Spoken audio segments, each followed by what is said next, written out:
nightmare. Hello and welcome to Cinema Subculture, the podcast where we discuss everything strange, obscure and downright messed up in the world of movies. My name's Gary. And I'm Simon. So this is episode 8. It is indeed. And in this episode we're discussing the film Vamp. 1986 film by Richard Wenk. Yes. Film which I brought to your attention. Mm-hmm. Had you even heard this film before? I'd never even heard of it, no. No. Would you have seen it if it hadn't been for me?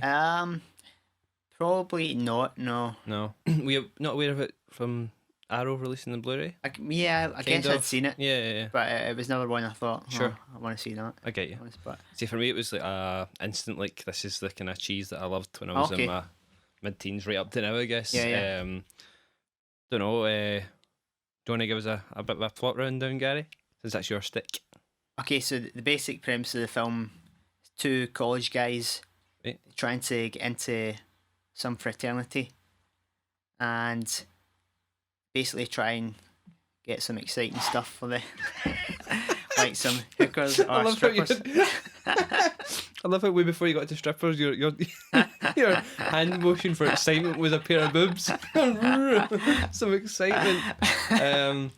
Yep, they try and get some. They promise the frat boys that they can get some action for the party. Yes. In the form of stripper / sounds a wee bit like It's undetermined. prostitution a wee bit. It's just some kind of crazy shit, isn't it? Yeah, basically crazy shit. That's it.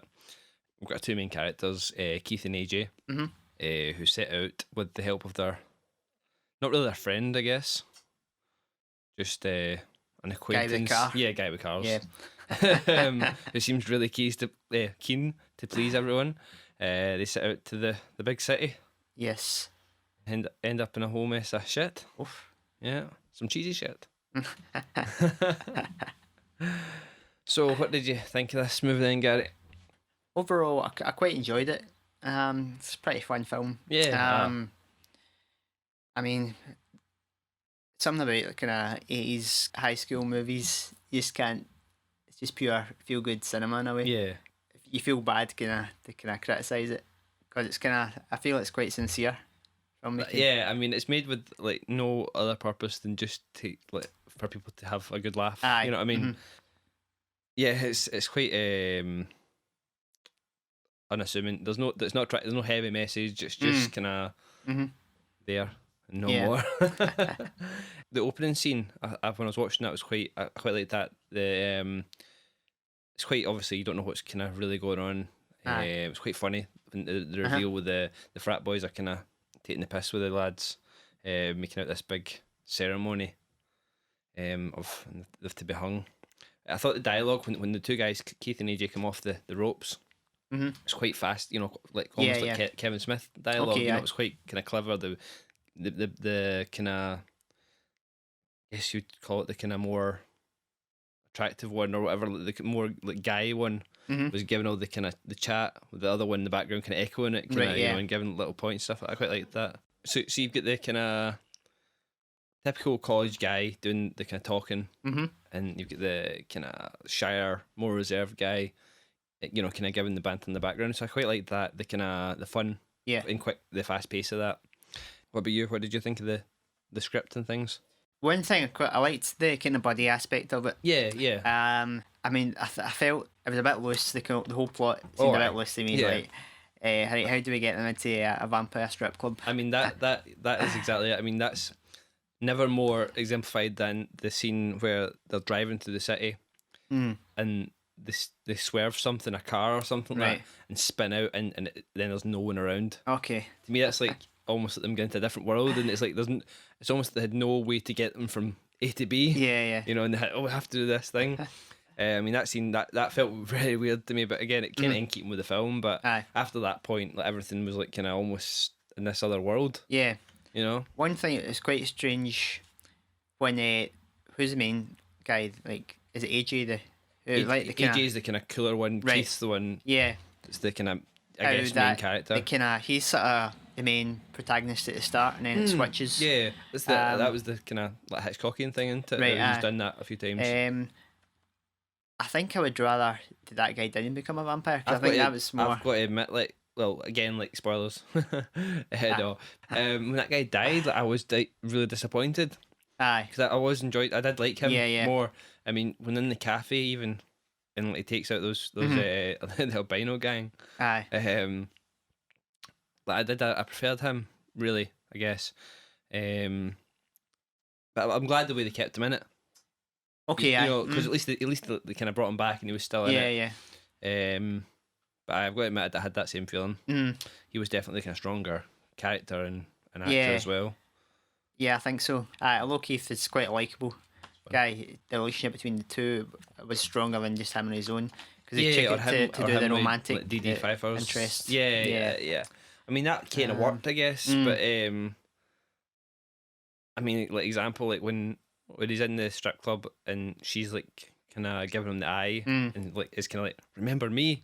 Aye. Right? How much like would you ever have been like that guy? Like he's kind of like, you know, like kind of like crazy face, like as if to say, who the hell are you? Like, I mean, she's not exactly ugly, so like, even if you didn't know the chick, would you not be like, oh, aye, yeah, I remember you coming over here? You know what I mean? Yeah. Like, he seems like the most kind of like standoffish guy ever. It's like, you know, a pretty girl comes up to you and says, remember me? Like, remember we had that time once? And he just doesn't want to know. Moving back to my notes, like the comedy aspect of it and the body kind of stuff, and when I first got into the city and things like that, felt to me like a John Hughes film.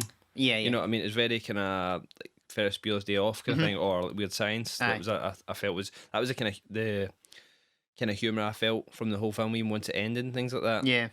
Coming back to the bit in the cafe, it was kind of weird that the guy that owns the cafe is a priest. Okay. Like he puts on the dog collar and stuff like that, and starts to run out when it gets to night time, which I took to mean like maybe he knew there was vampires coming or something like that. Right. But then this albino gang comes in. Aye. They seemed a bit outplaced in the film, I guess. Because they didn't really. Well, they turned up again near the end, didn't they? There's an amusing bit with a small girl vampire when he's attacking them. But I don't know. It was just like I didn't realise. It was almost as if like because the guy was an albino, he was like really scary. Like I've never really been, thought of albino people as terrifying because it really was. He was like, oh, this is almost as bad as the vampires. And then we've got like one of the girls that's with that gang. It's like kind of giving Keith the eye. Okay. Giving, he's like she's sucking the lollipop or something like that. Giving it a major eye, and he's giving it back. So, I mean, come on, like right. He's giving that girl the eye back. I wouldn't say that particularly attractive anyway. Not given the next point, but like, and then DD Pfeiffer's giving him the eye in the strip club, and he's like, kind of, who the fuck are you? Yeah. Anyway, the girl removes the lollipop to reveal the best set of summer teeth I've ever seen. Right. You know summer teeth, Gary? What is that? Some are here, some are there. Know what I'm saying? Okay, all right. Okay, that you didn't get it. That's fine. What did you think of Grace Jones' strip? Apparently that the chair was bodied after Dolph Lundgren's, but who she was dating at the time's body. Okay. But it's the weirdest thing ever. Apparently the reaction the crowd gives. The reaction shot when it cuts to after she's finished was the real reaction because no one started clapping because no one knew what the fuck had just happened. It's one of the weirdest things I've ever seen. Yeah. Like strip wise or like, and it was just kind of out there. Should have a line of dialogue, but yeah. I mean, if they could have got anyone to do that, it seems. I think so, but like a lot of special features in the commentary seem to give her like major props. Apparently, she was like, an absolute nightmare to work with, like, as in like she was always late to set and things like that, and just wouldn't come in some days. But they seem to say that like she brought something to it. Yeah. And I mean, I know she's got that kind of weirdness to her. Aye. And there's some, I don't know, there's some outtake footage or it's like audition footage almost, I guess. It's Richard Wenk and her and a cameraman practicing the scene where where AJ gets bitten when she's on top of him, right? Practicing that scene, and she seems quite fun and kind of easygoing and up for a laugh. You know what I mean? Whereas again, other reports are that she's quite aloof and kind of crazy. But I don't know. I know what you're saying. I think anyone could have done it, but I always thought it was quite out there. Kind of interesting thing. Kind of character of the time, if you know what I mean, or personal character, if you know what I mean. Yeah, the interesting thing, I think Richard Wenk was saying, the studio, or who produced this, was it New World? It's actually independent, I think, but whoever was putting up the money. New World Pictures. They they were totally psyched to get Grace Jones because they go, oh, we've got a star now. And they Aye. promoted it as like a Grace Jones movie. Yeah, and I mean that's what I'm saying. The Aye. poster's like it's Grace Jones on the Yeah. poster, and she's like Aye. tipped as the first star, really, isn't she? Yeah. I believe at the credits. Aye. I mean, it's good for the filmmakers, I guess, because like they were able to get the movie kind of get the studio behind the movie a yeah, bit more. definitely, aye. It seems odd just because she was in like a James Bond movie and stuff, like, and she's in like a few little scenes. I guess. I guess the thing was she was a pretty big pop star at that time. Oh, aye, I suppose. But I mean, and that was one of her songs that she was dancing to. Right. and, Okay. Yeah, I don't know. It's Grace Jones is a weird creature. Aye. And I don't think I've seen a film with her when she's not been the character that she Right, yeah. portrayed as her public image almost. You know what I mean? So, I mean, it worked enough for the film. The film was pretty weird, and that was the weirdest part of it. Aye. If you know what I mean. You know what I mean? The story was kind of out there anyway. Mm. So I think it kind of worked within the constraints of the film. Mm-hmm. But hey ho, a couple other points I wanted to say. I wrote down the DD fight, the DD Pfeiffer thing. I just wrote down like she knows you. Just play along, dude. Because I was just like frustrated at the guy. I'm like, what are you doing? As I say, he was kind of making eyes at the chick before. So what was the reason again? How apparently did they know each other? they'd known each other from they were teenagers, and they'd played like Spin the Bottle or like had Right. one of those, what is it, 7 minutes in heaven or something like that. Okay, in the right. cupboard when they were younger. She keeps it secret from him as if it's this big thing for so long that when she actually reveals it, you don't even know she's revealed it. It's kind of weird. It seemed like how could build this relationship between these two. Yeah. Already had some history, but she's not going to tell him. Yeah, that's a major thing. I thought the lighting in the night scenes was quite like it was kind of. I don't know. It was just weird. It gave that kind of whole different world. Mm. You know, with the feel to it, with the kind of the greens and the pinks. Yeah. Oftentimes meeting like kind of the horizon point almost. It's kind of interesting. Apparently it was mostly shot in like downtown LA, so I mean, they really did just light the streets that way, which is quite interesting. Some good use of Dutch angles in this film. Right. Or well, there's some use of Dutch angles in this Some of film. the sewer shots Sorry? in the sewers. Aye. That's obviously Third Man Yeah. taking that. Yeah, definitely. The sewer. Aye. You might have noticed a bit of a kind of similarity to another film. Big budget film. Well, the film I thought was After Hours, Right. which everyone is talking about. Is Right. what I kind of read, but that's Right. not what you're saying. That's not what I'm thinking of. Right. And actually, Richard Wink actually wrote to the the director of this film Oh, wrote right, to Richard Wink about when he was making it. Do you know what I mean now? I know what you're talking about now. Yeah, From Dusk Till Dawn. Yes. I mean, it's very similar to the kind of story, like except that From Dusk Till Dawn works to me like better with a surprise. Okay. Because A, it's not called Vamp, and B, like, I mean, for the first half of that film or more, it literally is just like a crime caper. Right. You know what I mean? Aye. And I Well, mean, I've seen it, but first time I saw like From Dusk Till Dawn, like I literally thought it was just Quentin Tarantino's character having another daydream. okay. 'Cause he had a few daydreams throughout the film. So I just thought this was another one of his fucked up nightmares. Right. One of the near the end, there's a shot of Grace Jones gets melted basically from the sun, the way it is, and then her bony arm comes up and flies in the finger. Okay. Right? Did you notice that you could see like the person's hand holding the elbow? Oh, couldn't you? Aye, just the first time I was watching it, I was like, "Oh my god!" That's like it's just indicative of the '80s kind of effects, but it's pretty fun. I quite like the idea when they've kept the friend alive. It's almost kind of like the Shaun of the Dead thing. Okay. Yeah. You know, except the vampires. I say I'm quite glad they kept that guy there because he was kind of the better character. I thought. Anything plot wise you thought? One thing I liked, Sandy Barron, the guy who plays a strip club. Yeah, He's awesome. He's concierge guy. Aye. he's in Seinfeld. He's a Jack Clumpus. Yeah, they spoke pretty highly of him in the commentary. Said that he was a really nice guy and kind of classy. You know, you get anything you want to bring up? I was going to bring up horror comedy. Right. A good idea. I say, yeah. I mean, definitely. I mean, it's worked so many times. Right. I think you know what I mean. That definitely a good idea. Some cases it works better than others. I think like Shaun of the Dead is like a good horror comedy because it kind of crosses the boundaries. There's a few moments in there there's lots of moments in that film that are really serious. Yeah. And then the next minute you can, something else happens and it's quite funny. Aye. A film like this, I don't think there's any really serious film. Well, I guess when AJ's character gets killed, that's kind of quite graphic. Mm-hmm. I remember that being quite graphic.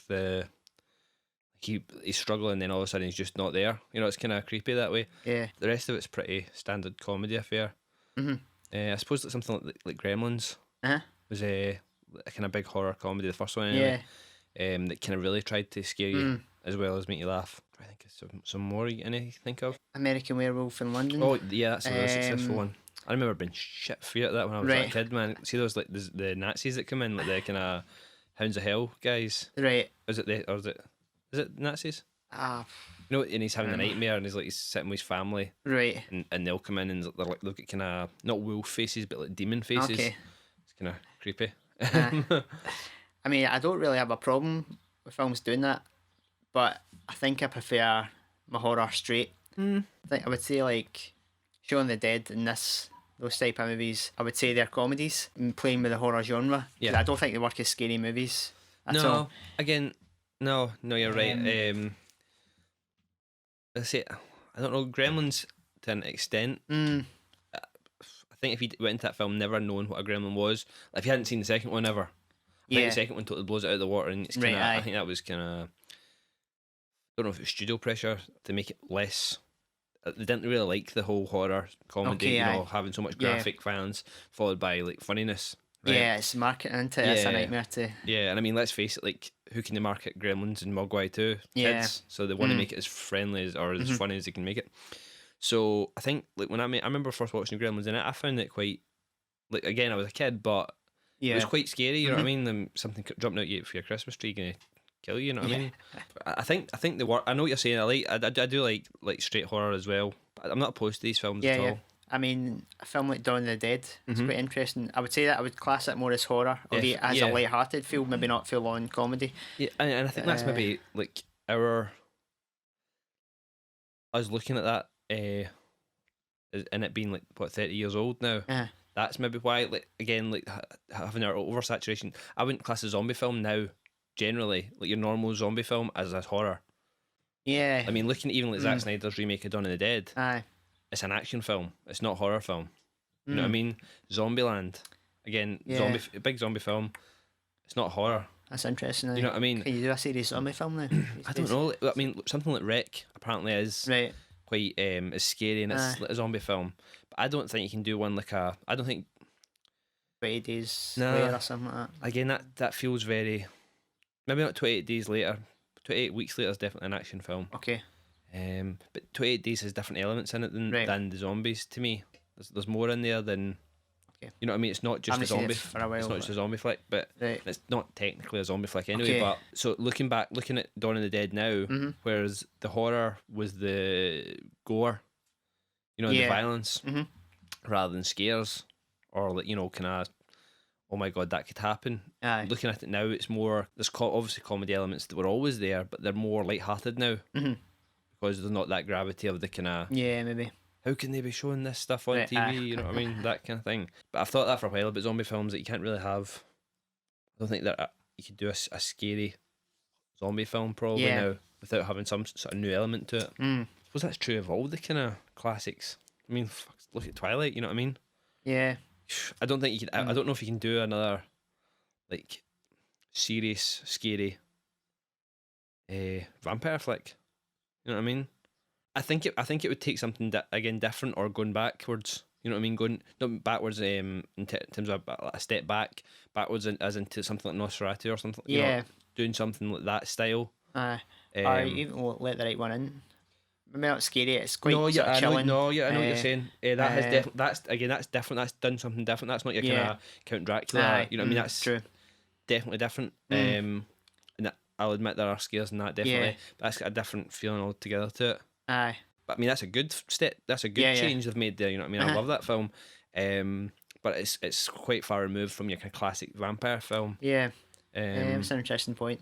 I mean, I'm opposed to say that you can never do it seriously again because you never know what somebody's going to come out with. That's I mean, again, I say that like with unless they change, they change it up enough. I don't think there's no, as I said, I don't think there's no possibility. But you couldn't like remake. You couldn't bring out something like the original Dawn of the Dead now and have it taken completely seriously, or like a horror film. Yeah. Without, I think it'd be Mm. even if it was just studio pressure, like much like the remake, it's Aye. going to be an action flick. Mhm. Unfortunately, but even the Wolfman remake, I don't know how. I never seen that. Right. But did you see that? Aye. Any good? Not very good. No. Scary. Kind of creepy in places. Not scary. Yeah. Like the end scene when Anthony Hopkins and Del Toro are just fighting as werewolves is kind of farcical. I mean, and you've got like Anthony Hopkins and Benicio del Toro, Yeah, I know. like cracking actors. I mean, there should be no lose there. But Yeah. I heard that. I mean, the closest I ever came to buying that was the steelbook looked cool, and I thought I would get it maybe, but so I don't know. But I think films like these are very, maybe I was gonna say they're very 80s films, and yeah, I mean obviously style-wise they are 80s films, but a thing of the 80s maybe not. Like, I mean, you had like the kind of the Shaun of the Dead, but then you had like that woman Matt Horn and what do you call them, did Lesbian Vampire Killers. Oh yeah. I never saw that, Right. but I mean that sounds like a kind of similarly pitched thing. You know what I mean? Something like Zombie Strippers, which I have seen do it on Blu-ray, which is an actually alright film. It's kind of fun. It's very like this in tone, I guess. Yeah, actually, I should like to see that. It's got Robert Englund in it. Okay. Kruger, so that's alright. It's not a good film by any means at all, but it kind of plays. It knows what it is, and it kind of plays a lot of jokes at its own expense. If you know what I mean. Never thought, but that's a very similar film, to be honest. Right. So yeah, you can do them now. Okay. I've answered one question. You mentioned to me before when we were talking about after you'd watched this film initially about the like why cinema went this way. You're saying what were you meaning by that? Sorry. Yeah. I was just curious. I mean, most kind of mainstream Hollywood films from the 80s have a certain tone, like the high school movies, the teen movies.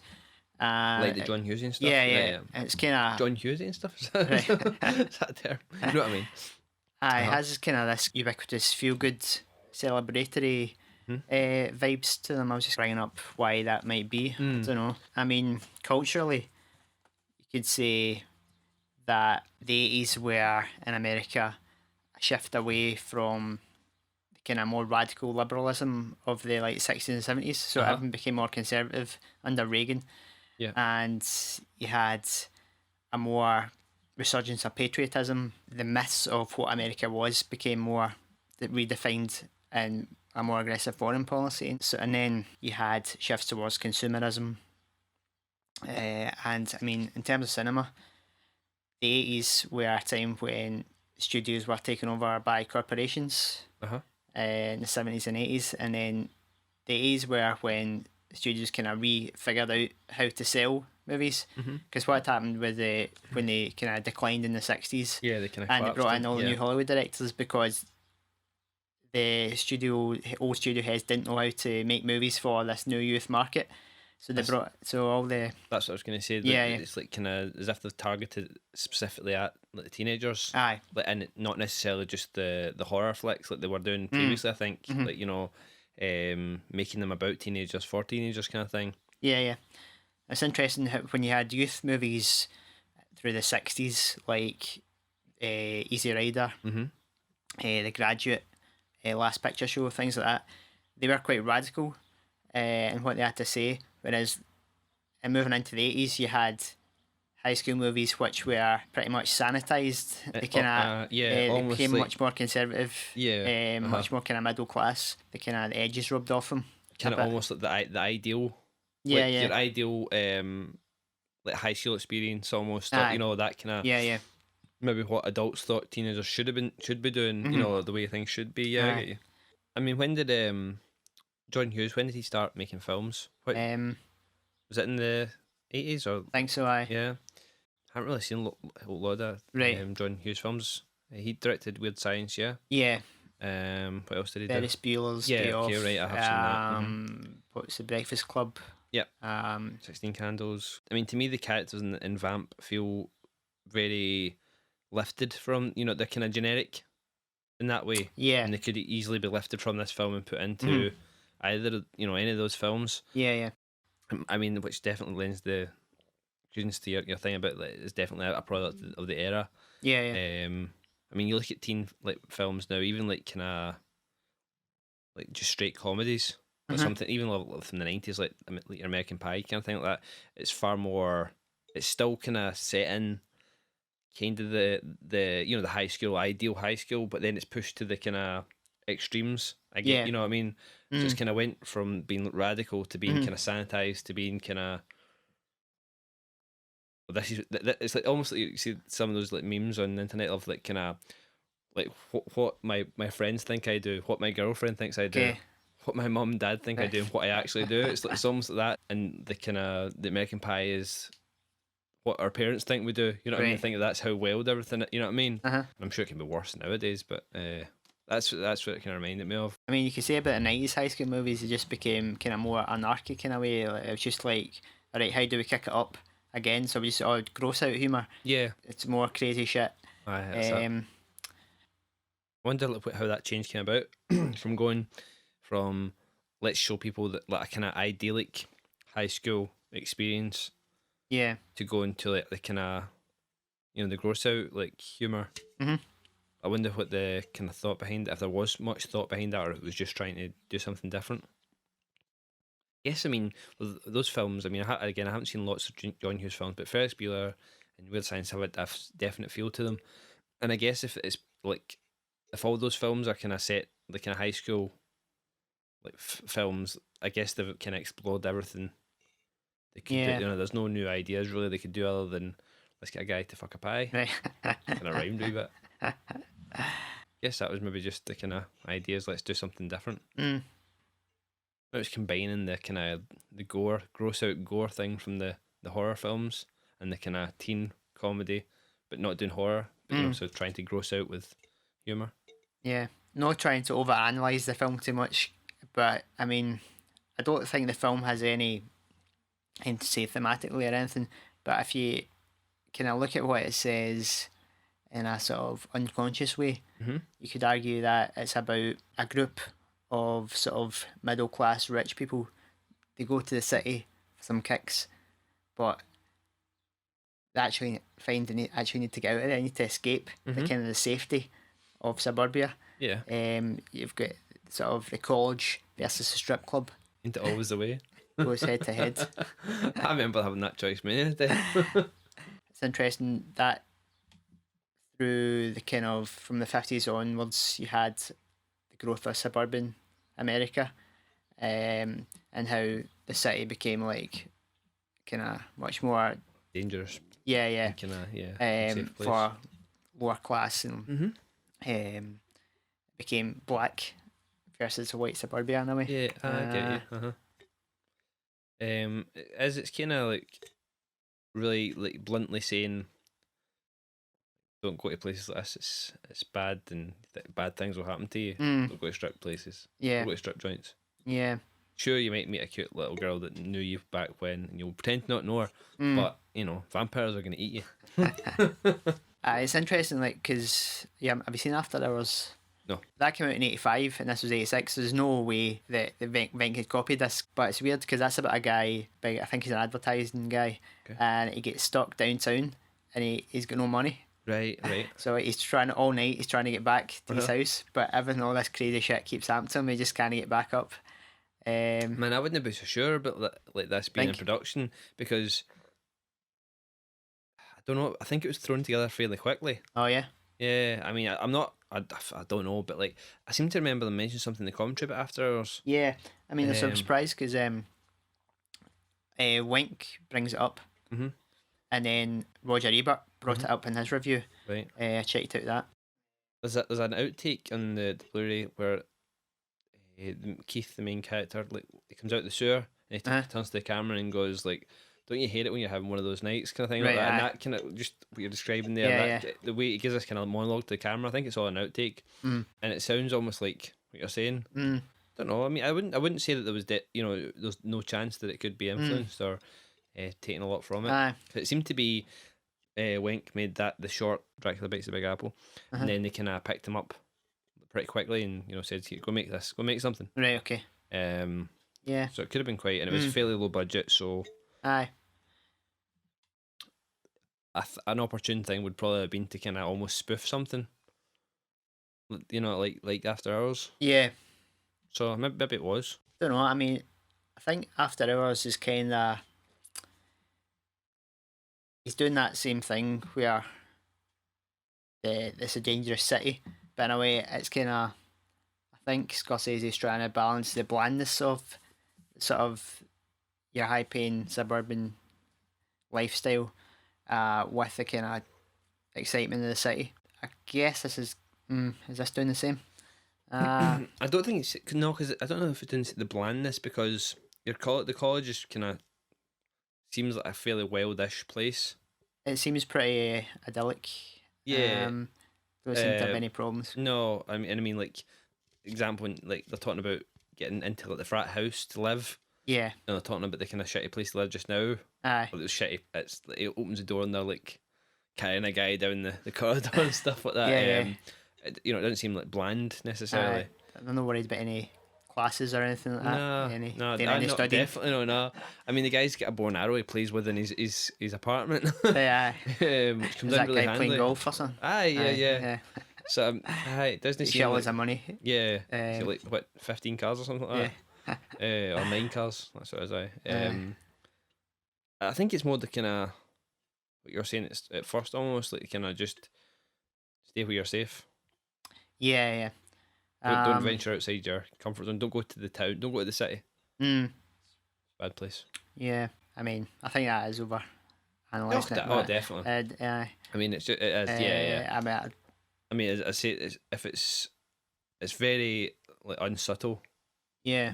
If that was what they were going for, because it is very kind of obvious. Mm. As soon as they go into the city, more or less, they get in and they have that kind of spin, and then they're in this creepy world. They get attacked by a albino gang. Aye. They, meet the girl with their nasty teeth. And you could argue it's a celebration of the suburban lifestyle in a way. Could argue that. Yeah. Yes. Or we'll be safe if we can just get away from these dangerous black people / vampires in this movie. Oh, were they all black? What? Were they all black? I don't know. Well, that was the kind of getting away from poverty, I guess, was the reason why the suburban thing kind of took off. But then it's all about fear. It's just about, okay, we're safe from that. What's the next thing? Terrorism or whatever. Yeah. I mean, the world would love to be scared of something. It has to be. It's the only thing that keeps, like, it seems to keep things in order sometimes. It's almost as if it's. I mean, I'm not a conspiracy nut, but like you can kind of see people's point when they bring up that point. Like things are going too well, almost. Yeah. Something to kind of keep us on our toes. I guess so. I don't know if that's vampires in a strip club, Gary, though. To be honest, I don't know if that's vampires in a strip club, though. Alright, I'm not scared of them. They're alright with them. No, they're alright with them. Aye. They're probably no real. They're probably no real, Gary. I came across an interesting math question about vampires. Right, go for it. It's a way to prove that vampires can never exist. Right. Because if one vampire existed, do you know how long it would take for the whole world to become vampires? How long? Something like 33 years or something like that. Is that right? Because it grows exponentially. Right. If he drinks one person, then they become a vampire. But that's not how it works, though. Do you know? No. What have you been reading, Gary? That's what this guy was saying, Marcus de Soto. And what did nobody call him on it? No. You know, Ken, you have to be drained to the point of death, then drink the vampire's blood to be turned. Oh, do you? you? Just be bitten. It's not been a zombie. Alright. Zombies? Yeah. Yes, now that would work. Right. That works. He was taking a casual approach to the whole vampire mythology. What? A dick. You know what I mean? The mythology's out there to be seen. Right, you know what I mean? You've got to be bitten by the vampire. Sometimes it's drained to death, sometimes it's just bitten. Okay. And then you've got to drink the vampire's blood. Right. I mean, sometimes they play pretty liberally with that as well, but just a biting's not going to turn you. I don't know. No. And even so, they're pretty picky about who they change. You know what I mean? What is that? Have you seen Dracula the 31? Oh no, 31. No. Aye.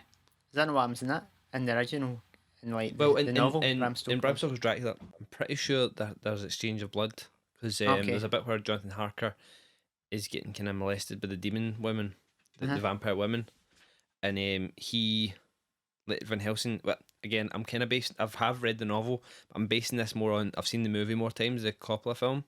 And Van Helsing asks him, like, did you drink their blood? And he says, like, I'm no sure. I think I did though. And he says, but it's because he wasn't drained to the point of death. All right. Okay.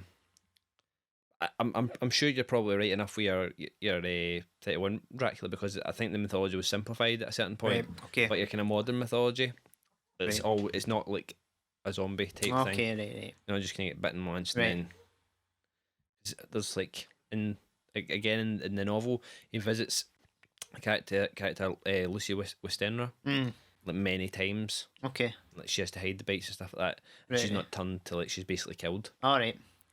There you go, Gary. Okay. Fuck off. That's me too. Maths question. 33 years, eh? Man, I'm disappointed in you. No, that guy, he's not, maybe not his fault, maybe he's a dumbass, you know what I mean? Right, What's his name? Marcus de Sotoy. You know, I see him on like BBC Four and that, doing Was that it? science things and that.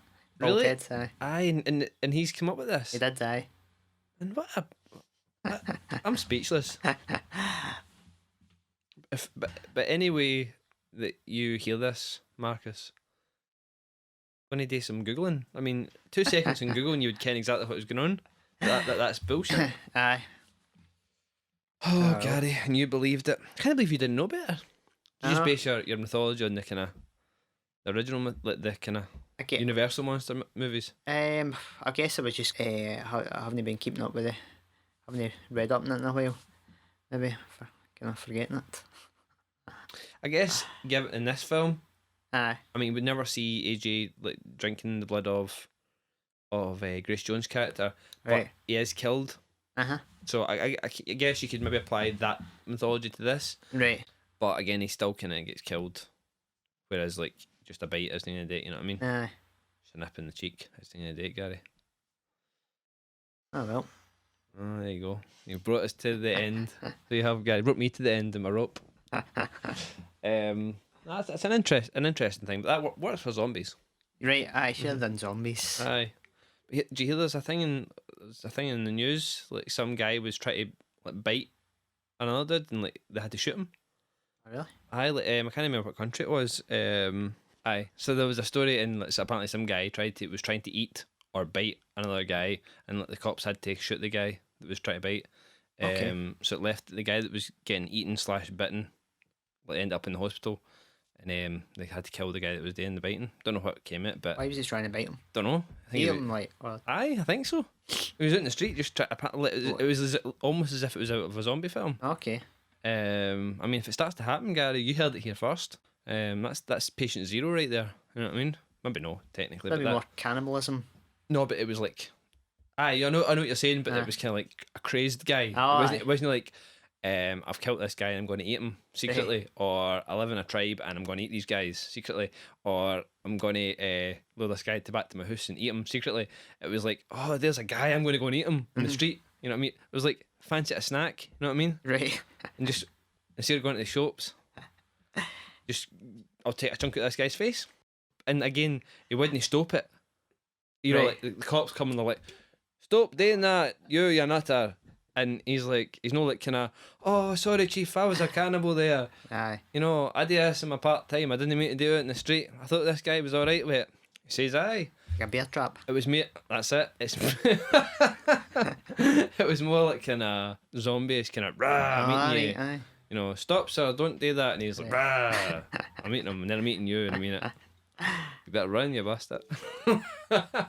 So anyway, so if that was real, the maths question would work.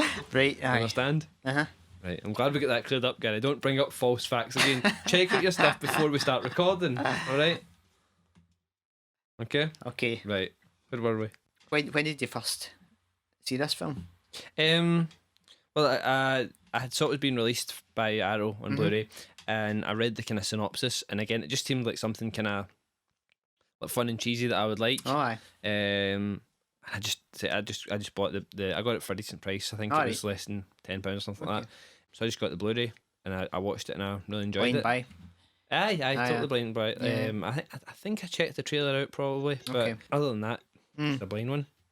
But I really enjoyed it. Yeah. I say it definitely kind of those kind of 80s films feeling, that kind of feel goody kind of Yeah, silly fun. But yeah, as I say, it was just the reason I thought I'd bring it to you is I hadn't really brought anything cheesy yet, even though that was kind of part of our initial manifesto. Yeah. And again, trying to lighten things up a wee bit from the Vomit Gore trilogy, I thought it'd be kind of fun to do. Yep.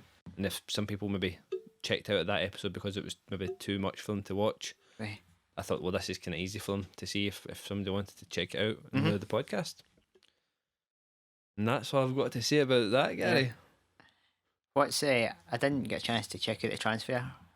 What's the? What you mean? Oh, yeah, sure, right. Okay. Because you never. What did you know? Watch it or something like that? Oh, I think you got it. I remember. Yeah, it's a pretty nice transfer actually. Again for a pretty low budget 80s film, it looks really good. There's one major to me, but you know what I'm like. There's one bit about 11-minute mark where just after the car spins, it goes to pull away, and some pixelation goes on. Okay, like, pretty heavy, for like a couple of frames.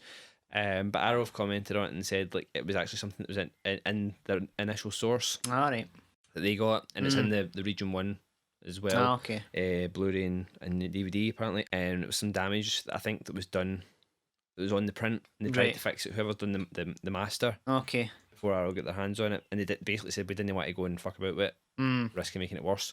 But a few people have kind of commented like, I ripped the Blu-ray and I've fixed it. All right. Like, like they've managed to fix it on their own computer at home. Okay. So I don't know how much of it was we're not tampering with it because it's going to make it worse, or like, folk are going to buy it anyway. You know what I mean? Right. I don't know. So I don't know.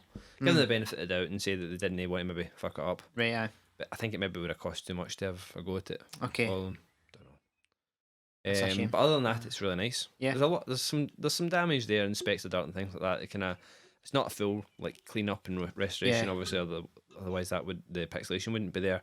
But other than that, it's fairly nice. Compared to the US Blu-ray, is pretty.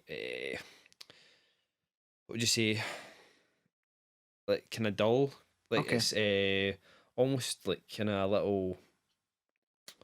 What's the word I'm looking for? Desaturated. Yeah, not aye. It's almost as if it's almost semi see-through. You know what I mean? It's like it's not quite. You see the two caps. Sorry, aye, yeah, a little opaque, yeah. So it's when you see them together, it's kind of strange. Okay. One looks kind of. It's weird. It just looks like the image isn't quite there. Right. Okay. Enough, but by all standards, like the best version of the film that's been available, and you would probably see. So nice enough. Sound was pretty good. I think it was just a mono track that was on the Blu-ray, but it worked fine. It was for the 80s soundtrack to be, the original kind of thing there. Yeah. That's one. The music of 80s movies is kind of one thing that defines them as well. Yeah, because I mean, even the 80s pop music, it kind of, you can tell it's from the 80s straight away if you hear like a Madonna song or something. Aye. Because it was so like the early drum machines and the early synths just had that kind of very synthetic qualities. I think I just like Kylie Minogue stuff, like Pete Waterman, his style. He would just like buy a synth and bash out tunes on all the presets. Right. Once you've used all the presets, right, buy a new one. 90s pop music is a bit less recognisable in that way. So yeah, aye, definitely. I mean, he says to someone like, the very 80s feel or 80s music, that's just exactly what that evokes, is that kind of synth. Loads of reverb in the drums and like no shame. Kind of sometimes like a montage, that's a good one for the 80s as well. They loved the montage. I always get the Team America song in my head. When you seen Team America? Aye. The montage song. We need a montage. I always get that in my head. Like, I love it. They had that in South Park recently as well. It's them that did it, but it's fun. Okay. So it's definitely, it's kind of. I mean, even if you said someone like, I don't know if in any other kind of period of film has that music like recognition. Like you could, I don't know. Someone said to me it had a 90s feel with the music. I could name bands from the 90s, and you know what I mean. If I heard them, I would say, but I wouldn't know exactly the type. Like the 80s encapsulated Yeah. You know what I mean? You don't need to know, and you probably wouldn't know name any bands that were in soundtracks necessarily, but Aye. you'd know the songs as soon as you heard them, Mm-hmm. or you'd know, oh, that's like an 80s Yeah. feel to it and stuff. You better wrap us up for the film. Okay, so you got any final thoughts on the film? No, No. no. It's a film that I'll watch again definitely. Yeah. As I say, I really enjoyed it. I thought the actors in it, especially like the AJ character, really kind of pulled off what they were needing to pull off. You know what I mean? Mm-hmm. Really like Dee Dee Pfeiffer. She was quite like the kind of cute girl, whatever. Yeah, yeah. The thing I noticed, there wasn't, for like being set in a strip club, there wasn't loads of nudity Aye. in it. There was a lot of flesh on show, shall we Yeah, say, yeah. but skimp outfits, whatever. But there wasn't a lot of nudity and things. So I guess it's kind of like, maybe that's a more 90s thing, is it? You know, like kind of 80s, as we were saying, like kind of sanitized almost Mm. to an extent, maybe. But all round, I enjoyed it. And Yeah. it's a good film, good wee flick, fun film. But you? Yeah, it's definitely fun 90 minutes or whatever. I quite enjoyed it. As I was saying before about the horror comedy thing, I would say definitely class it as a comedy, Mm-hmm. playing within the horror conventions there's and genre. Not a lot of skills. Worth checking out. Yeah. Have you seen any of his other movies? I checked his IMDb, didn't really seem to No, make that many. I checked the IMDb as well, and he's done more like screenwriting. I noticed that. He wrote the screenplay for The Mechanic, the Jason Statham film, and I believe he wrote part of Expendables 2 that's coming up. Yeah. He also did I think he wrote 16 Blocks, the Bruce Willis film. Okay, aye. I think that is, somebody mentioned that's kind of a loose kind of remake of the 310 to Yuma. Oh, really? In the kind of modern age. It's a similar Okay. plot anyway. Someone said that anyway. So he's done some kind of high profile like writing and things, but I don't think he's directed much. I don't know if that's. I wouldn't say necessarily off of the back of this film that he shouldn't direct another film. Yeah. Maybe it's just easier and more fun to write. Yeah. I mean, it didn't seem like a film. I mean, I know it was his first film. It didn't seem like a film any kind of an overly auteurist. No, Kind of. yeah. I don't feel like he's got particularly anything to say in terms of like techniques or themes of the film, but definitely it's kind of like a solid directorial performance, but it's nothing kind of working. Yeah, it's definitely working in within that kind of like go and make a kind of John Hughes-esque comedy horror with vampires like that. Yeah, that's pretty much maybe what was said to him. You know what I mean? But as I say, it's an enjoyable flick, and I quite liked it. I'm glad I got it. It was a good blind buy for me. Yeah. That is. I think that's us. On Vamp. Okay, so that rounds up our discussion on Vamp. Now it's time for some random shit. It is indeed. Will I do some pickups first? Aye. Yeah. What have you been getting this? I've got a couple of things. I picked up a Clerks 2 on Blu-ray. Okay. Got that from the States. You can't get it in this country. Right. Or it's now out here in Blu-ray. Yeah. I actually got Clerks 1 as well, but Right. I haven't received it yet. It seems to have got lost in the eBay post. All right. A guy that thinged me said that like he would give me a refund, and I can still keep it even if it came. But I've been back in contact with him. I had to raise a case, but I've not got anything there yet. But so that was a bit of disappointment. I've always disappointments me. Clerks, was that 16mm? First one. Aye. Yeah. Aye. What was the second one? I think it was 35 Was mil, I? but it was there's parts of it that's made to look like 16. Oh, the right, aye. opening and the closing are made to look like 16 Okay. mil. Does that work? How does that work with a more glossy? Well, actually, it was shot by Dave Klein again. Right. The second one, so it was. So there was an active effort to make it look Right. kind of shitty. Okay. Not shitty, but like kind of desaturate it a bit. Right. Aye. And quite fairly grainy. You know what I mean? Try Right. to keep it within the look of the kind of low. It was still fairly low budget. You know, Aye. try to keep the kind of aesthetic of the world of Clerks. Okay. So it works pretty well, I think. Yeah. I mean, I've said to you about watching it when you've not seen it yet. Mhm. I think it works really, really well, and kind of rounds off this universe, Right. as it were, pretty well.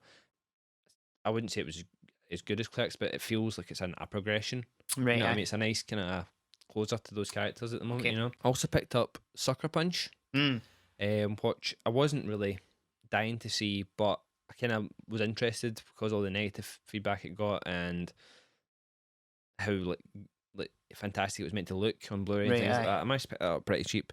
I've watched it. Mm-hmm. I didn't hate it. Right. I didn't think it was quite as bad as people were saying. It's no masterwork or masterpiece or anything like that, but some of his stuff he does is pretty stunning looking. Yeah. I'd say Emily Brun, the main character, she plays part really well. It's good. I mean, it's kind of like, as I said to you, what we're talking about. It's like there's not lots of story there, Right. but I think there's an idea that they're trying to do, Uh-huh. or he's got an idea with it, that he's trying to get across, and I think I kind of got it enough. Okay. You know what I mean? It's a bit long. I mean, I Right. watched the extended version, which has actually a lot of alternate takes and like kind of extra lines of dialogue that can explain a wee bit more. Mm-hmm. But some of the fantasy sequences were maybe a little, too long, kind of thing, Okay. which seems weird that should be the thing that kind of pulls it down. Right. Aye. But I definitely didn't think that it was horrible. Okay. I haven't seen it. Yeah, I But, need to give you a. Aye. I mean, I have had issues with Zack Snyder. Remember we were talking about Dawn of the Dead. Yeah. I just feel he's up there with like James Cameron is kind of the most unsubtle and kind of lacking in humility directors you can get. He just thinks everything he does is like kind of awesome. You don't feel there's any kind of irony to. I get you. I mean, I don't know if I think I told you this one before. I love watching DVD like audio commentaries and stuff, and I actually quite liked his Dawn of the Dead when it came out. Because again, it was something I hadn't seen 28 Days Later at that point, and the Fast Zombies was a refreshing change for me. You know, we were talking about changing up the zombie film or whatever. I actually quite liked his Dawn of the Dead remake when I saw it, but I tried to watch the DVD commentary. I found that I stopped it. I still haven't watched to this day, like, because within the first 10 minutes it kind of pissed me off a little bit. Right. He actually refers to a lot of people as rock stars, and it's meaning they're like, nice people or whatever. And they must say that him and, I don't know if it's a producer or something, like say it like maybe 4 or 5 times within the first 10 minutes, which put me off a little bit. Maybe that's unfair. I should maybe listen to it. But I mean, I've seen 300. I liked that. Again, it was just it's more style than substance, I think. Yeah. I mean that film had to be more style because it was based in a comic and stuff like that. I guess I saw Watchmen. Right. I didn't love it when I saw it. Did you see it? I haven't seen the whole movie. Little bits of it. It was very faithful, and there was parts of it that rocked. I mean, I really liked rocked. See, I'm doing my Snyder. I really liked Rorschach. Okay, aye. Jackie Earle Haley that played him. Right. And Dr. Manhattan stuff worked pretty well for me. But I don't know, some of it just looked kind of, the costumes for some of the people just looked crappy. Right. And too cheesy. Aye. For what the subject matter was quite serious. You know. Remember, Mark Kermode, his review of it was quite interesting. He was saying how the problem with Watchmen was like he was too kind of unfaithful to the subject, the source. I would agree with that. I mean, that was a film that, I mean, there is an extended cut, like a full cut that has all the under the hood stuff. You read the graphic novel? No. Okay, there's like sections in the graphic novel. I mean, the graphic novel is amazing. I mean, it has all these different sections. Like there's the graphic novel part of it, as in the comic. Then there's stuff that's excerpts from a fictional book by one of the characters. Right. And then there's stuff that's from like a comic within a comic. Okay. And I mean, just the way it breaks it up and kind of like each part, you're kind of finding out a wee bit more, and it all refers back to what's just happened. You know what I mean? It's really clever. So those separate parts exist and have been released separately, but they were also released as an ultimate cut. It's pretty hard to get in Blu-ray now. It goes for over $100 anyway, or $100 anyway. So I haven't seen that cut, so I don't know how that would work. But going into that, the theatrical cut, I know that like there was loads of people, like my wife included, like she just couldn't follow the film. Right. Okay. I knew what was going on because I had the background of reading the novel, graphic novel.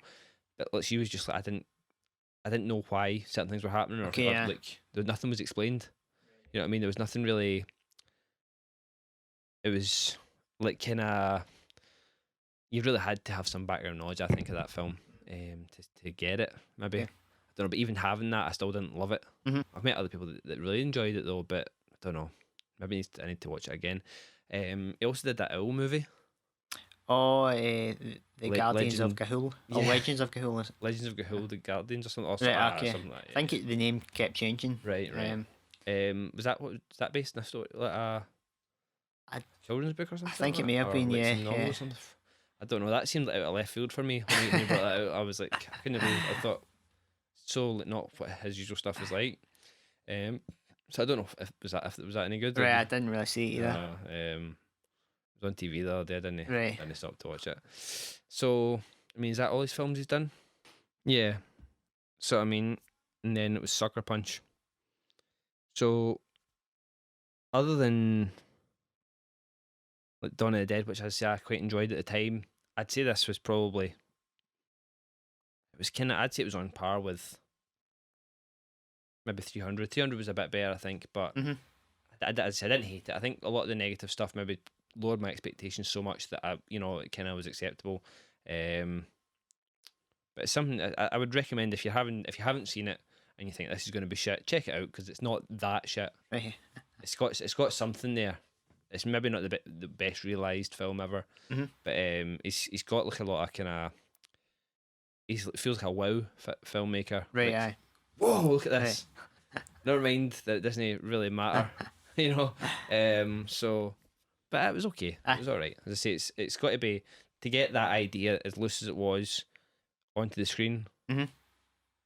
Is a feat in itself. I think that's got to be kind of applauded. Like, because I don't know, other than the fact that it was like kind of like attractive women or girls in cute outfits with guns and knives. Yeah. What's the selling point other than that? You know what I mean? Aye. And I mean, I know that films have been made on that premise alone, but like what we're talking about like like most audiences don't really like that kind of thing. So I don't know how he got it made. That's my point. You know what I mean? But aye, worth checking out. My last two pickups are Demons 1 and Demons 2. Right. From Arrow, the Blu-rays. I haven't checked them out yet. It's a films that people seem to get quite excited about when they were kind of announced. Lamberto Bava, yeah, son of Mario. Produced by Dario Argento. Okay. I think the second one actually has Asia Argento's first film appearance. Right. I say the prints are meant to be pretty good, I've heard. Right. The slipcases, however, a bit of a problem with these, Gary. You ken me with my scuffs, my bumps, and my crinkles. I don't like them. So I received Demons through from Amazon, and I opened it up. And in the normal Arrow boxes, they've got the kind of slip cover on the front, and you've got your multiple artwork you can display through. This, however, has like kind of original artwork on the front and the windows in the back underneath the spec sheet, which comes off. It's got some glue in it. An odd move to put in the back. It's a bit of an odd one, especially since the artwork that's on the front is actually part of one of the 4-panel artwork. So I removed that to find the window was kind of like quite creased. You never actually saw it like that. You saw it in the Demons 2 one. Which was the same. So that was a bit annoying. So I sent Demons 1 back to Amazon. I got a replacement. It was the exact same thing.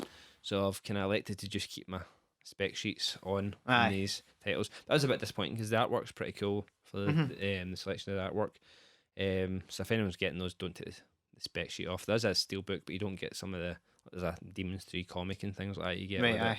You get part 1 and 2 with both of the films. So yeah, that's my pickups. Right. I've been a bit more in depth than usual, Gary. I just usually say I've got this, and this. Anyway, what about yourself for the pickups? First thing I've got this time is the Dogma collection on DVD 1 to 4. It's the first 4 official Dogma films. Right. Okay. It's a Danish box set. Right. So it's got Dogma number 1, Festen, number 2, Idiotern, or The Idiots, 3, Mifuni's Cease to Sang, and 4, The King is Alive. Got you. Were these directed by? No, these weren't directed by Yvonne Trier, were they? Just The Idiots. The Idiots, yeah. He's only done one, technically, full one Dogma. official Dogma film. Yeah, but it's interesting. He used the Dogma style. He still uses that. Yeah. Sort of, more or less. Yeah, The Festen, that was directed by Thomas Vinterberg. It was him and Von Trier that made up the manifesto.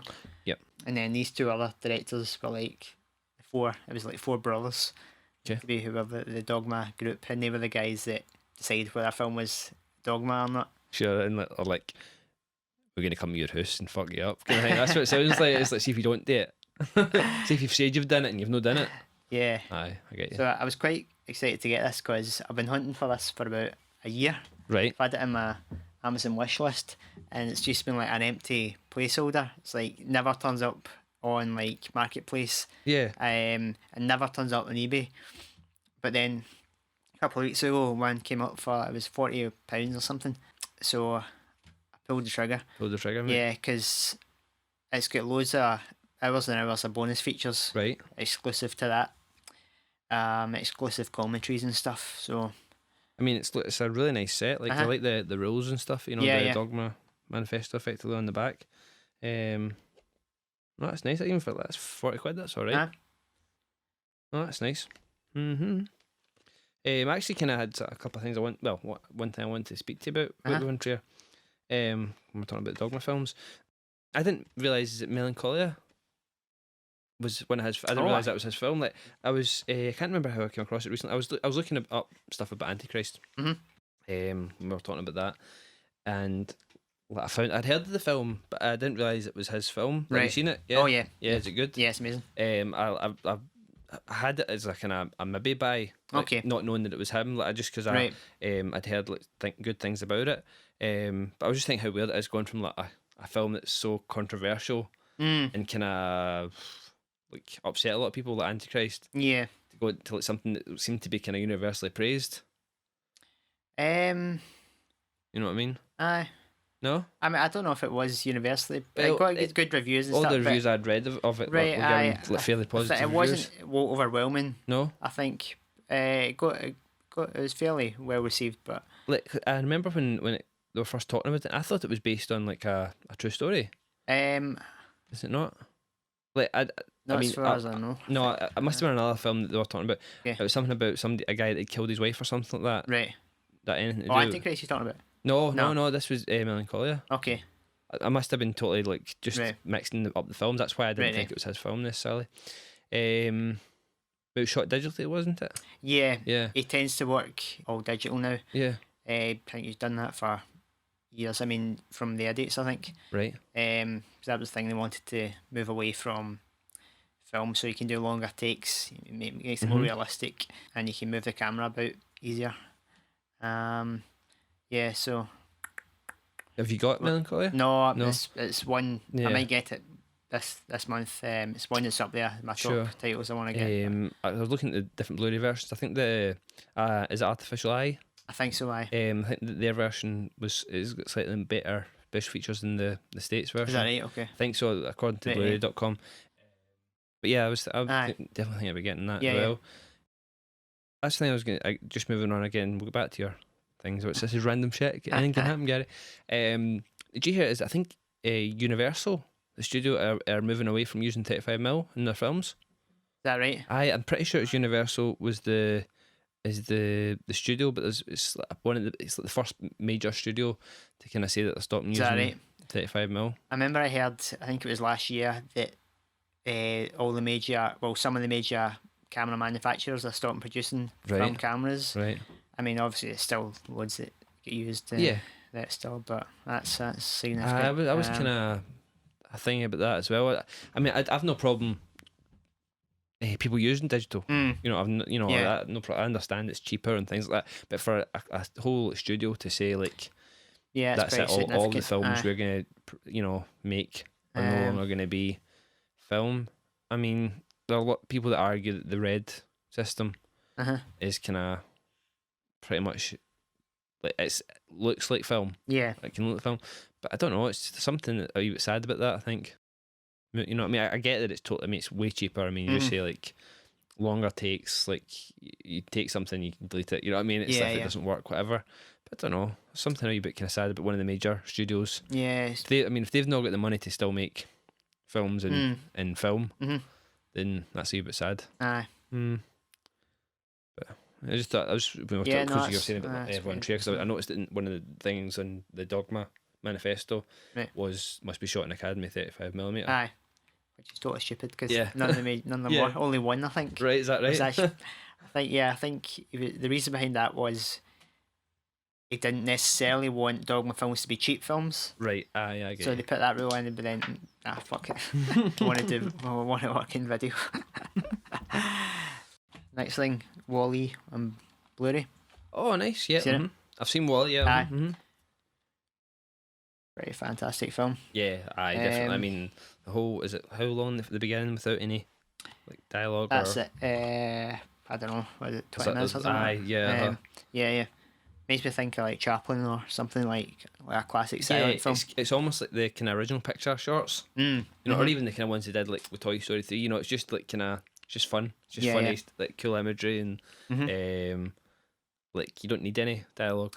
You know what I mean? Wally doesn't talk anyway, but you kind of get it all from the like the big scene Up as well. Aye. At the beginning of Up. Yeah. Like the whole beginning of that film's awesome. But there's no dialogue. It tells Definitely, this whole life story kind of thing. Yep. So I got that with my Disney movie reward points for free. So Oh, really? That's good. That's really good.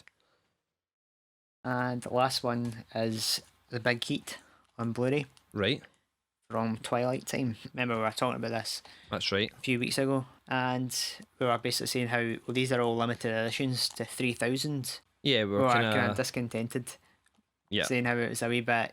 It seemed like it was a deliberate move to make them sell. As we noted, the Fright Night one I think is sold out. Yeah. Sold out pretty quickly. But I was actually reading an interview with one of the founders of the company, and he was explaining how a bit about the business model, and actually I can see where they're coming from now, because he's basically, they have deals with, I think, is it Fox and Sony, I think, and they can basically go to them and say, give us this title, and they, by saying 3,000, kick your balls. I just demand, give us this title. If they can, they obviously will do 3,000, and then they pay the studio up front, right? Okay. For the license cost for each individual disc, right?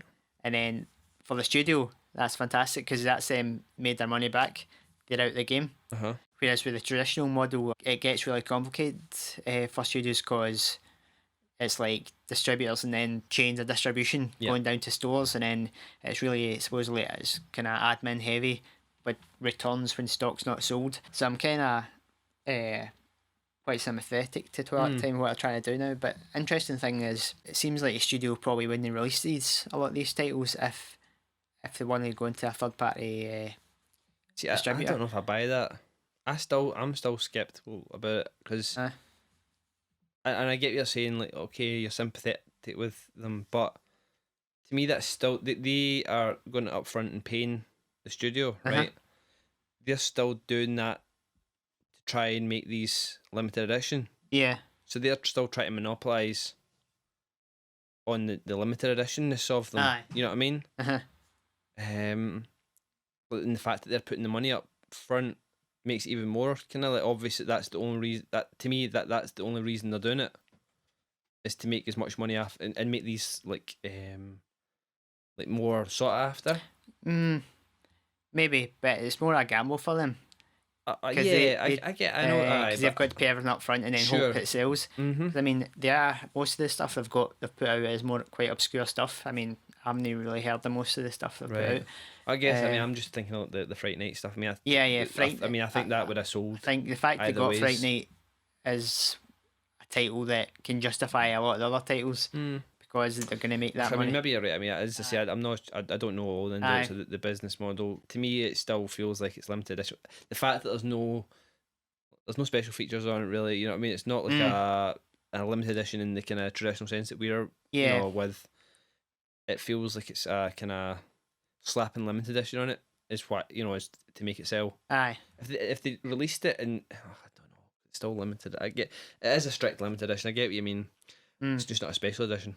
It's interesting because he was saying, like, he didn't mention names, but he was saying like some of the titles have released look like it's going to take 20 years to sell the 3,000 copies. Like, it seems pretty crazy that I mean, I would have thought 3,000 doesn't seem like anything, even for more obscure stuff. But obviously that's quite a, I guess, quite a big number. I mean, I think the numbers were thrown up for like a studio to release it. They were saying like if a studio would have to like press like at least 50,000 to make it worth their while, supposedly, and then that's quite a big risk for a studio. I guess with as you say, most of the titles that are kind of unknown or like more outside titles, obscure titles, then there's the risk, I guess. I mean, I guess your Fright Night, I think that would have sold anyway, as I say, whether it was limited edition or not. So that was a kind of certified, certified bet for them. Even things like, I suppose, like Big Heat might not sell that quickly. I don't know. You know I what think mean? that'd be a fairly big seller for them. But see, I mean, I was surprised that I think this is a Columbia. Yeah, I was surprised at Sony when they put that out themselves. Yeah, I mean, 'cause that's like a pretty classic film. So if it's getting to the point where when they put that film out, I mean, not a greatest situation. I don't know. Like, these, like we're talking about the Jaws, like coming out, and like some of your news that you've got as well. It's as if like the studios are going to their big hitters and giving them the full remaster treatment, which is, again, that's fair enough, but there's a lot of money obviously getting put into those. Yeah. Where maybe that's why you're not getting the kind of, because people don't want, like, people who are serious about Blu-ray don't want like a kind of something that's just chucked out. Yeah. Right, so they would rather have like a proper remaster, so clean it up, whatever. Obviously that takes time and money. And then if they've got to put them out and make like 50,000 copies to make it worth their while, then they're maybe going to do something like Jaws.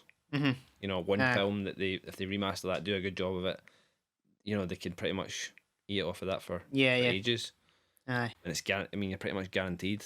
Like, most people that have a Blu-ray player are going to want Jaws, I think. Yeah, pretty much. So maybe that's what's stopping them from putting out the kind of like lesser known catalogue titles. I think the guy was Nick Redman, I think his name is. He was basically saying it looks like major studios are going to really give up on physical media, and it's going to be licensed to like third party distributors, and they're just going to focus on streaming and stuff. And he was talking about how the studios kind of fucked the whole Blu-ray situation up in a way, because there was a whole format war, and then they really Blu-ray prices kind of were slashed to try and get people to buy, I think, and then people kind of got to an expected price of what they'll pay for a Blu-ray, and it's just kind of pretty low. Yeah, I mean, cause I guess it was the same with DVD, but I mean, it happened over a longer time with them. Aye. I remember like they were 20 quid when they came out, and that was fairly expensive. Videos were still 13 quid at that point. So, I mean, and now they're like, you can get a DVD for £3, you know what I mean? Yeah. So looking at Blu-rays, they did come down pretty quickly. And to be honest, if you see something, HMV have Blu-rays for like, most of them are like 20 quid. Like your decent ones, whatever, unless they're on sale. Some are even like 27, 26, which again wouldn't have been a big deal when they first came out, because you knew that's what the price were. Yeah. But it really does feel like over a tenner's too much. Yeah. You know what I mean? And I mean, a lot of the prices are coming down, but I know what you mean. It's kind of it's kind of priced a lot of people out of the game, and it makes it too expensive maybe for them to produce. And as I say, with these restorations, it's like that those can't be cheap. So in that sense, it's maybe is like, if you look at the whole, it's just talking about streaming. So you remaster something like Jaws, and you stream that like in something like Netflix, which does, like, you can do HD and Netflix and things like that. You're not losing there. Once you've got it streaming out, you don't need to make any more copies. I mean, my feelings on the demise of physical media, and as long as it's still getting licensed out to third parties, I'm happy enough. Again, it's like the film thing. It seems just sad that these studios are going to abandon it. I mean, hopefully there will be this Criterion, which is kind of in a league of its own in terms of what they do, because they pretty much do all their own transfers. Sure. They've got the means to do that. You think you could see more companies maybe, like that springing up? I don't know, maybe like once people like Master Cinema, if they kind of get to a point, a bit sort of bigger market share, because I mean, I think basically they just put out HD masters, whatever they can license. They don't have the kind of facilities to. I think that's just two guys in a bedroom or something. Right, aye. And then Arrow do the same, just stick out whatever they can get. So, I mean, if it's a film Criterion can get, I'd rather see a Criterion version than a studio version, pretty much. Yeah, aye, I know what you mean. I'm a bit of a Criterion fanboy. Yeah, I'm a wannabe. The only downside of if it's going to go licensing is, I mean, part of the reason they don't do extras is a lot of time they can't license them. They can license the film, but the studio won't let them have the extras, which is a bit shit. Because I mean, I know sometimes a film I like, it's got like a special edition DVD, loads of stuff on it, And I'm like, will I buy that? No, I'll just wait for the Blu-ray And because you're then, wanting yeah, and the everyone to go to the Blu-rays, Blu-ray. yeah, But then if someone aye, like this puts it out and then I have to buy a DVD as well. aye. I mean, it's probably that cheap, but still, it's a bit annoying Oh, aye, if you want the definitely, extras. yeah, definitely. I mean, it seems pointless. Yeah, I mean, Criterion, Um, they have the means to do all their own special features as well. But obviously, a label like that just can't license do them. it. Which, I mean, going again with what they were saying in that article that you're talking about, they're talking about saying to studios that you can't really just go out and re-release this now yourselves. You know, if we go and sell the 3,000 copies in like a week, Yeah, you can't like say, oh well, there's a demand for this film, we'll put one out. aye, Because they're saying that the public don't like double dippers. You know yeah, what I mean? yeah. But to me, as someone who frequently double dips, Mhm. if the studio was then to put out something with the special features that Twilight Yeah. Town couldn't license, Uh huh. I would double Maybe, dip aye. probably. You know what Yeah, I mean? Which that would make me more angry. I think aye. the fact that still makes me more angry that the kind of vanilla release exists. You know what I mean? Aye, yeah, it's interesting to see how it'll play out. I mean, Yeah, it definitely pros is. and cons, I think. Yeah. But, Mm. I think it's good that by doing that, that films that the studio might not put out will eventually see the light of day Mhm. on Blu-ray. I mean, Yeah. it was Anatomy of a Murder that Criterion put out Right. last year. Or was it last year? I think, which licensed from I think it was from Sony as well, and it had like done a 4K restoration had been done on it, but Sony were just sitting on it and they weren't really going to release it. I think it's not really going to make any money. As it's a Jimmy Stewart it's like a courtroom drama thing, Right. and it's more a lesser known one, but it's crazy they would. I think they've got like restorations and HD masters for. I think that's something they continually do, Right. but it's crazy that they just feel it's not viable to pull the trigger and put these things out. Which, I mean, again, seems strange in the fact that like a company like Criterion exists, and I know, okay, you could say maybe like people just buy Criterion because it's Criterion, right? But I mean, there's loads of films that they've released that are like very obscure and not necessarily something that you would, not that something that everyone would buy. Yeah. So, like the fact that they're bringing out that stuff like that already surely tells these studios that there is a market for it. And I mean, Criterion wouldn't still be bringing out stuff if they weren't very successful, because that can't be cheap. All the stuff that they do, you know what I mean? Packaging, you know, the special features I and mean, things. 3,000 for these. I mean, I'm interested to see how many Criterion tend to sell. I don't know. I mean, It must be kind of similar numbers, I would think.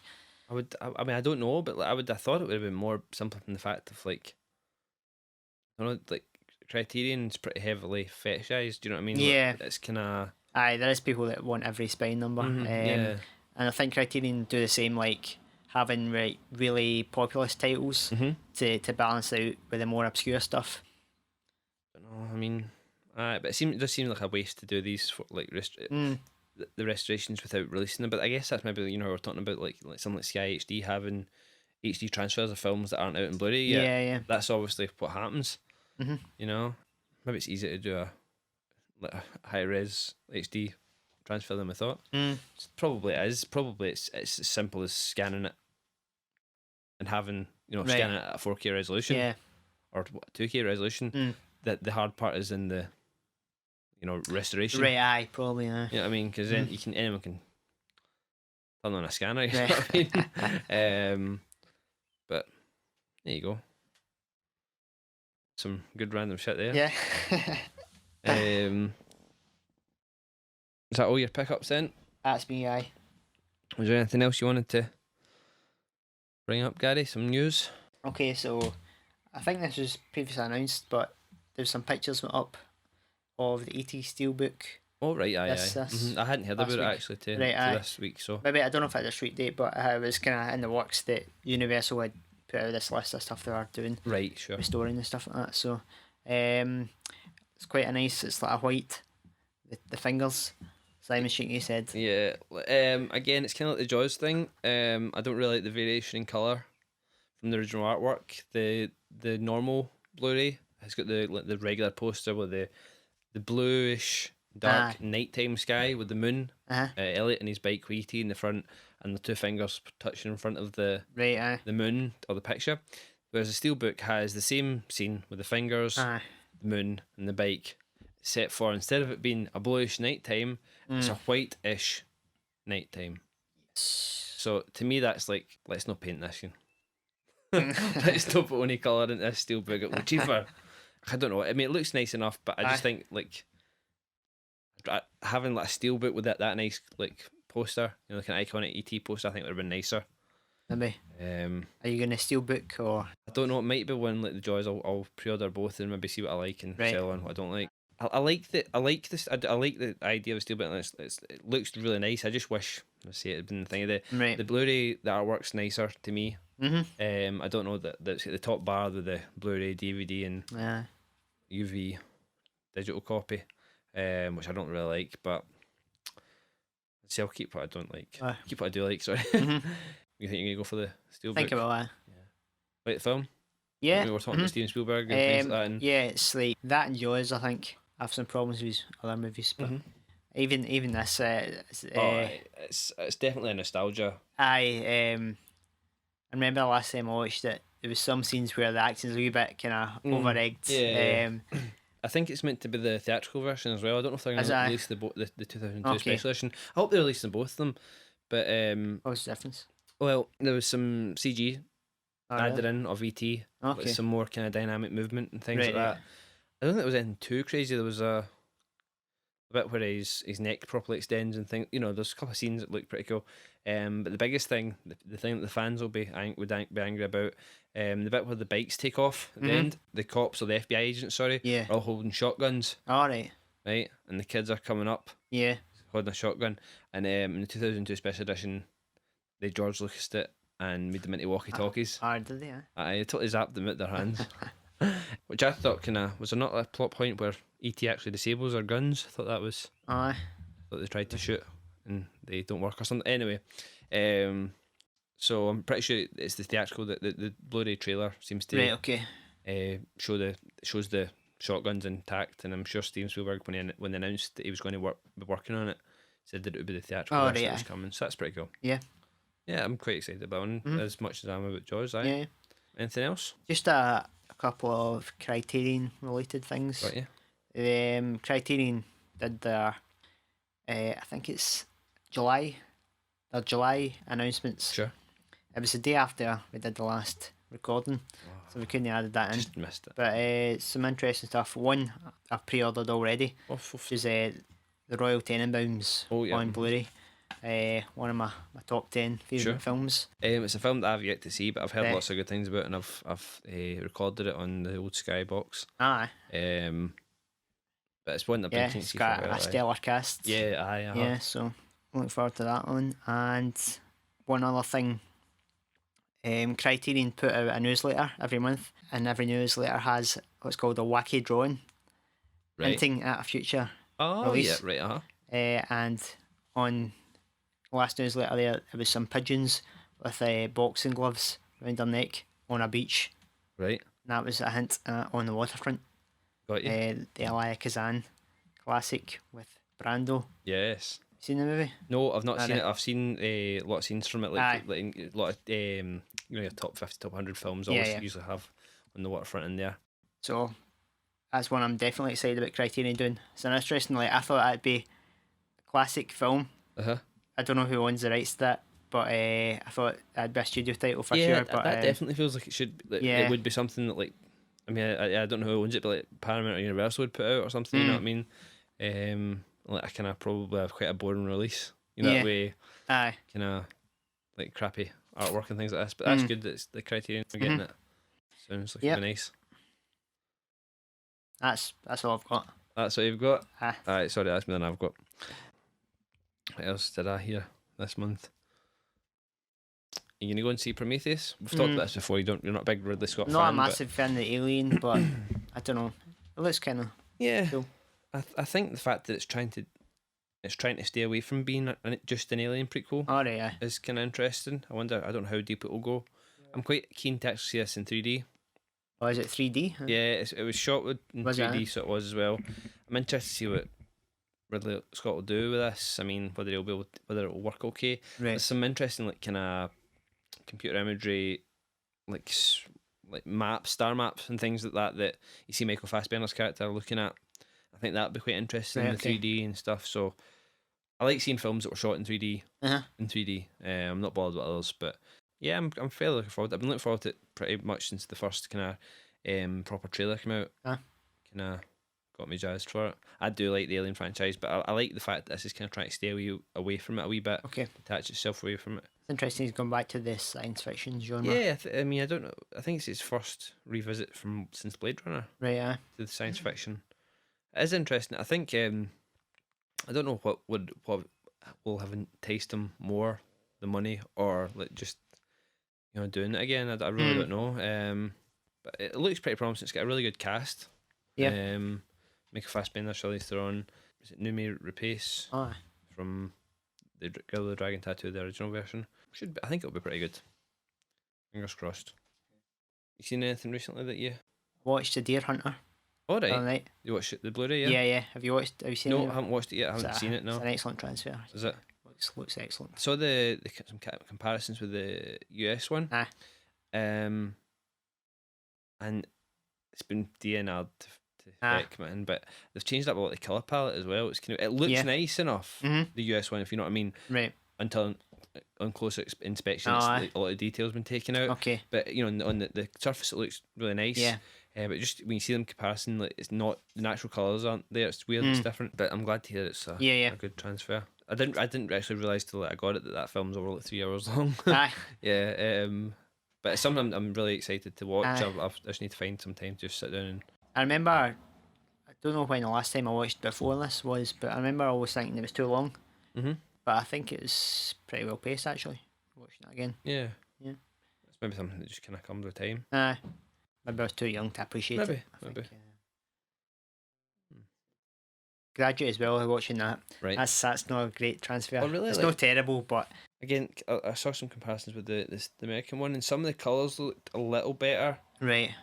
Like more natural, but I think it's quite dark in the American. Like there's some of the scenes, like the seduction scene, right, are like really dark and look almost like as if they're almost filmed without the lights on, almost. But compared to the Studio Canal version, which looks like to me like normal. Okay. Like it should look, but you said it was just a wee bit. It looked like it had DNR'd a wee bit. It was lacking detail.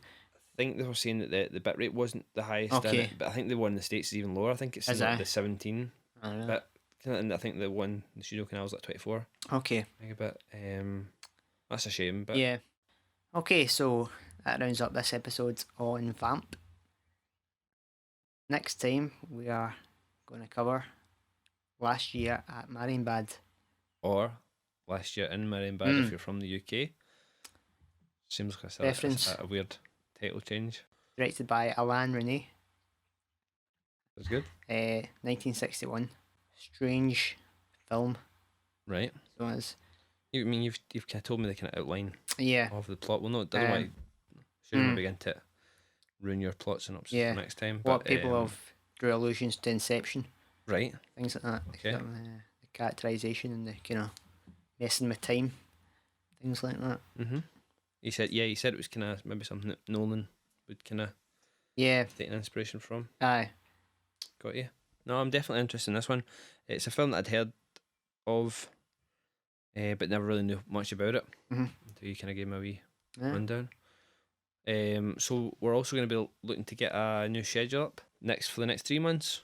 I think, How many films will that be, Gary? Is that 6 films? I think it's 33 years, is it no? 6 films, Gary. Should we kind of preface what we're going to be doing for episode 10? Could do. Or we could leave it as a surprise. Right, well, for our Facebook fans. Good idea. Good idea, Gary. When the schedule comes out, we're planning in a kind of higher profile-ish film. Something that some people have requested. Yes. So I might say the most controversial film of all time. Perhaps. Definitely. Definitely something that was right in the middle of our thoughts when we did our initial episode. When we thought about when the inception of this podcast came to be, it was one that was mentioned straight away. It's a film that I've not seen, so some of you will probably guess what it is. But Gary will pop up the schedule pretty soon. Yeah, Gary. Yeah. We're going to be working that out. hope you like May it. even be up before you hear this. Whoa, Which is weird. Gary, that's like Yeah. messing with time. Oh man, you just blew my mind. That'd be awesome if that happened, Gary. That would be I can cool. make that happen. So we can make that happen. No, I couldn't do it, Gary. No. No, you can do it. You can probably do it, but I don't want to be near part of it. Right. I don't have no flux capacitor. I can't even go 88 miles an hour on my bike. So is that us then? I think that's us. We something. Yeah. We got a nice comment on the blog from a little_mouse. I don't know if that's a real name or his or her real name, and said they loved the podcast. So thanks for the feedback. Thanks for that. That's, Yes. I did reply on the blog, but anyone else with their comments, you know where to get us on Facebook /Facebook.com/cinema subculture, if I can spell it out. Email address as always is cinema_subculture@hotmail.com. Yeah. And cinemasubculture.blogspot.com as well. That's a wee place you can find the podcast and comment. Yep. As always, any comments, suggestions, anything else? What else could you put? Pictures. What you want people sending pictures? But not nude pictures. No. Maybe nude Only pictures. clothed, please. No. Gary, don't be hasty. Don't be hasty. That's like, you're cutting off like your nose to spite your face there. Like maybe fan art. You know what I mean? Okay. Doing drawings of us, you know what I mean? Yeah. How you envision us sitting here recording the podcast. You know what I mean? Maybe us with swords or something like that, fighting each other. You know? Right. Me saying, no. You're saying, Right. aye. You know what I mean? Something good like that. Aye. Oh, anything. So that is, Gary. Do you want to wrap us up? Well, just say hope you enjoyed this episode. It's more a kind of laid back Definitely. episode. We're doing this on a fine summer's Evening. Spring Which is- evening. Is it summer yet? Don't know. It Well. was warm the day. That's summer in Yeah. Scotland. So a bit more just bullshit. Yeah. This is our first kind of attempt at an evening Yeah. podcast, a little more laid back probably, and plus the film was fairly light as well. Hopefully it not ruined it for anyone.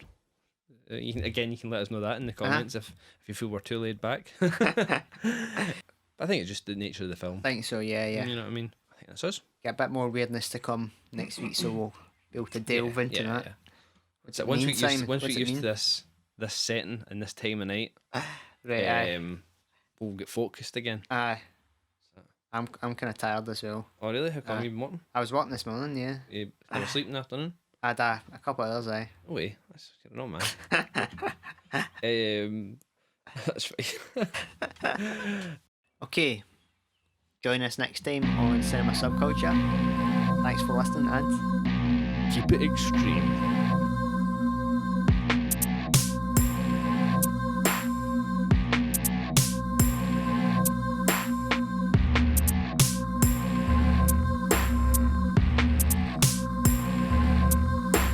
It was a nightmare.